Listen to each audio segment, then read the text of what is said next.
This is an audiobook of Living by Faith, a compilation of the writings of E.J. Waggoner and A.T. Jones. Chapter 1. The Keeping Power.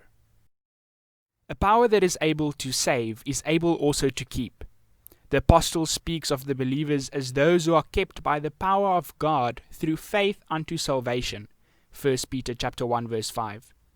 The faith that does not claim the power of God in the daily stress of sin is not a saving faith. Whenever we fall into sin, it is because for that moment our faith has let go of the Lord and we are not believing in Him. For whosoever believeth that Jesus is the Christ is born of God. Whosoever is believing. It is not a thing accomplished once for all time, but a continual process, if only we were but constant in believing. And while believing, the power of God keeps. For we read, We know that whosoever is begotten of God sinneth not, but he that is begotten of God keepeth him, and the evil one toucheth him not. 1 John chapter 5 verse 18. It is a blessed truth that the one who is believing is shut in by the arms of the Lord, and the evil one cannot touch him. There is refuge, a covert from the storm. Oh, that we might learn to abide in the shelter, for we know well enough by bitter experience that we have not power to keep ourselves, not for one moment. In a world of sin and wickedness, the one who is believing is being kept from the iniquity that surrounds him, that is even in his very flesh ready to spring upon him.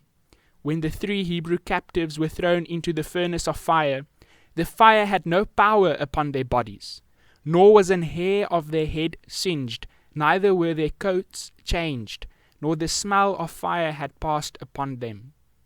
There was with them in the furnace one who had said, I will be with thee, and when thou walkest through the fire, thou shalt not be burnt. He it is that is pledged to keep the believing one in the midst of the consuming fire of sin. We cannot endure it alone.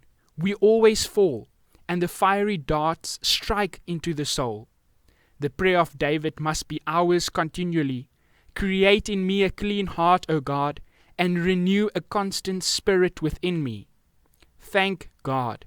When our faith has not held Him fast and we find the enemy has found us and touched us, there is still the promise following the injunction, sin not.